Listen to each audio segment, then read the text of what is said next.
शांति। 1 मई की मुरली है।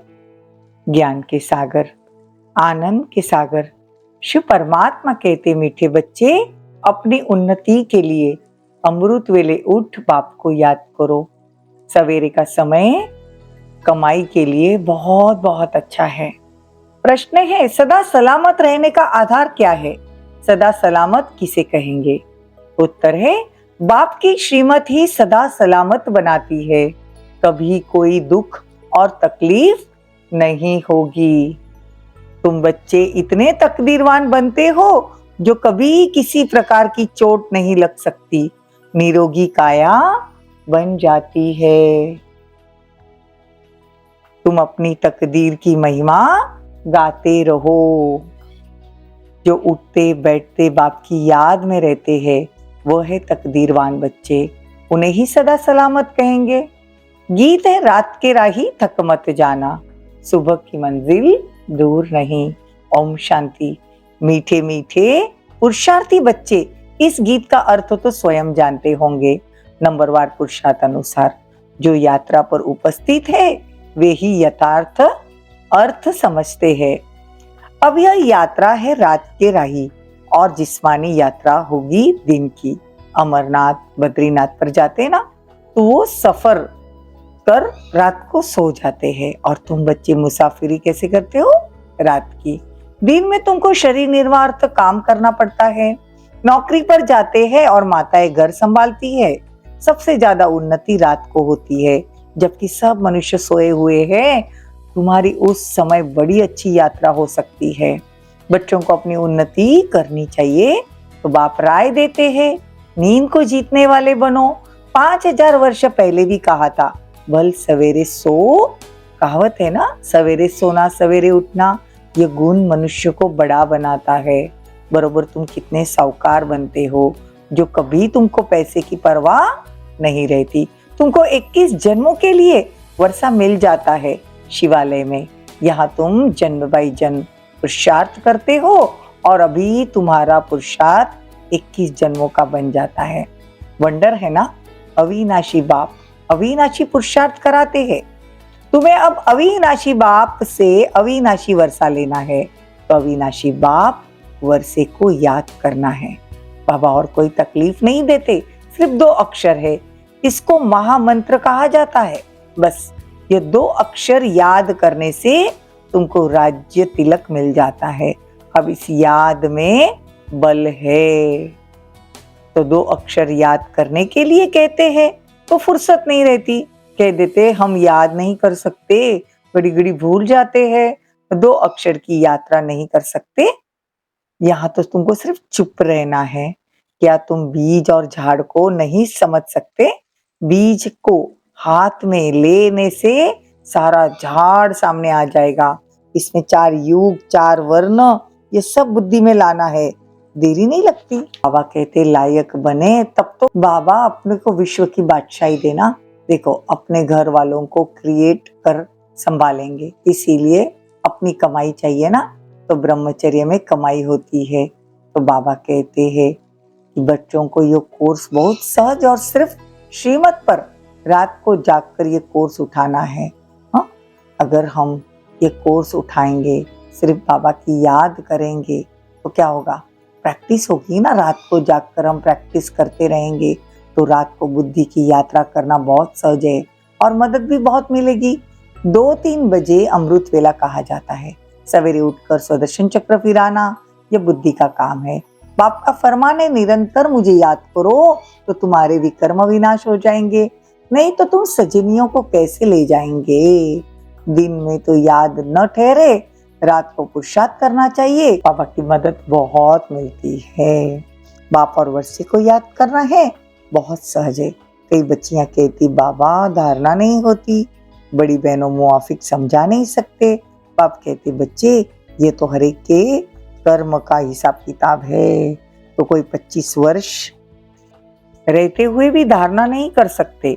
तुम आत्माओं को तो बाप समान बनना है, तो बाप को याद करना पड़ेगा। बच्चों को होशियार बनना पड़ेगा। तुम बच्चों को पहले रहम करना चाहिए अपने बच्चों पर। देखो बाबा कहते तुमको अपने बच्चों पर रहम करना चाहिए। तुम बच्चे समझते हो हम इस समय अपने मोस्ट बिलीवर्ड बाप परमपिता परमात्मा के सम्मुख है। बच्चों को कहते हैं मुझ बाप को याद करो फिर चार्ट रखो। इसमें ही माया बड़ा हैरान करती है, वो भी कम उस्ताद नहीं, अच्छे अच्छे बच्चों को भी जीत लेती है। बाबा स्वर्ग का मालिक बनावे और माया चांडाल के जन्म में ले आवे, क्योंकि श्रीमत छोड़ देते हैं ना। या बच्चे जानते हैं हमको भगवान पढ़ाते हैं, तुम गॉडली स्टूडेंट हो, बल दूसरों को भी कोर्स उठाते हो, फिर भी टीचर को याद करेंगे ना। बाप कहते भल ग्रस्त व्यवहार में रहो, परंतु सदा सुखी बनने के लिए साथ में दूसरा कोर्स उठाओ। मैं तुम्हें अथाह धन देता हूँ, 21 जन्म कभी दुख नहीं होगा। तुम्हारे जैसा अक्लमंद इस सृष्टि पर कोई नहीं, और तुम्हारे जैसा नॉलेजफुल भी इस सृष्टि पर कोई नहीं। अब बाप सम्मुख बैठ बच्चों को समझाते हैं कि बच्चे मुझे याद करो तो तुम्हारे जन्म जन्मांतर के पाप भस्म हो जाएंगे। इस यात्रा को भूलो मत, टाइम वेस्ट मत करो, यह बहुत भारी कमाई है। बुद्धि योग वहां लग जाना चाहिए। हम शिव बाबा के सम्मुख बाप के घर में आए हैं। अभी तुम हरिद्वार में बैठे हो। हरि मतलब परमात्मा खुद बाबा हमको पढ़ाते हैं। ये सच्चा सच्चा हरि का द्वार है। हर हर यानी दुख हरने वाला। अब बाप बच्चों को कहते हैं भेद की राजाई लेनी है तो रात को जागकर यात्रा करो। बाबा कहते रात को नींद को जीतने वाले बनो। 2-3 बजे उठकर बाबा को याद करो। यह समय ब्रह्म मुहूर्त का होता है ना, तो रात को बहुत मजा आएगा।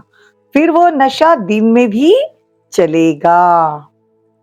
जितना हम रात को जागकर बाबा को याद करेंगे तो बाबा कहते वो नशा भी दिन में चलेगा। उठते बैठते चलते फिरते बाबा को याद करो। तुम्हारी तकदीर अब जग रही है।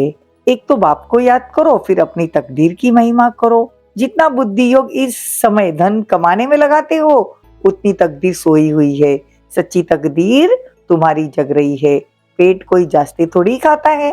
अब बाप कहते हैं हे लाडले बच्चे याद करो, मैं तुमको नैनों पर बिठाकर ले चलता हूँ मेरे नूरे रत्न। तो बाबा कहते हैं श्रीमत पर तुम सदा सलामत रहेंगे। सदा सलामत का अर्थ ही बड़ा भारी है। बाबा कहते हैं जितना तुम सलामत रहेंगे, बाबा कहते तुम्हारी निरोगी काया हो जाएगी। अभी तुम सब कुछ बाबा को इंश्योर करते हो। बाबा कहते कि पूरा सरेंडर होना है। बाबा अदर कुमार था ना, हाँ कोई कुमार निकलते हैं, स्वयंवर रच पवित्र रहते हैं तो भी हो सौभाग्य। सरेंडर भी पूरा हो, वो बहुत अच्छा पद पा सकते हैं। बाकी कर्म भोग तो मम्मा बाबा ने भी चुकाया है। तो बाबा कहते हैं ऐसा नहीं ईश्वर का बना हूं तो फिर ईश्वर रक्षा क्यों नहीं करता। बाबा कहते हैं कर्म भोग तो चुक्त करना ही है। अच्छा, मीठे मीठे सिकिलदे बच्चों प्रति माता पिता बाप दादा का याद प्यार और गुड मॉर्निंग। रूहानी बाप की रूहानी बच्चों को नमस्ते। हम रूहानी बच्चों की रूहानी माता पिता बाप दादा को याद प्यार गुड मॉर्निंग नमस्ते थैंक यू बहुत बहुत शुक्रिया। धारणा के लिए मुख्य सार, बुद्धि का योग से सच्ची यात्रा करनी है। विनाशी धन के पीछे अपनी तकदीर नहीं गंवानी। सच्ची कमाई करनी है। तन मन धन से पूरा महादानी बनना है। अपना सब कुछ 21 जन्मों के लिए इंश्योर करना है। वरदान, दिव्य बुद्धि के बल द्वारा परमात्मा टचिंग का अनुभव करने वाला मास्टर सर्वशक्तिवान भव। दिव्य बुद्धि को बुद्धि बल कहा जाता है। इस बुद्धि बल द्वारा ही बाप से सर्वशक्तियां कैच कर मास्टर सर्वशक्तिवान बन सकते हैं। साइंस बुद्धि बल है लेकिन वो संसारी बुद्धि है, इसीलिए संसार के प्रति प्रकृति के प्रति ही सोच सकते हैं। आपके पास दिव्य बुद्धि का बल है जो परमात्मा प्राप्ति की अनुभूति कराता है। दिव्य बुद्धि द्वारा हर कर्म में परमात्मा प्योर टचिंग का अनुभव कर सफलता का अनुभव कर सकते हो। देखो, दिव्य बुद्धि द्वारा हर कर्म में परमात्मा प्योर टचिंग का अनुभव कर सकते हो। तो बाबा कहते दिव्य बुद्धि के बल से माया के वार को हार खिला सकते हो। स्लोगन, मास्टर ज्ञान सूर्य बन, सर्वों को ज्ञान की लाइट माइट देने वाले ही सच्चे सेवादारी भवो। ओम शांति।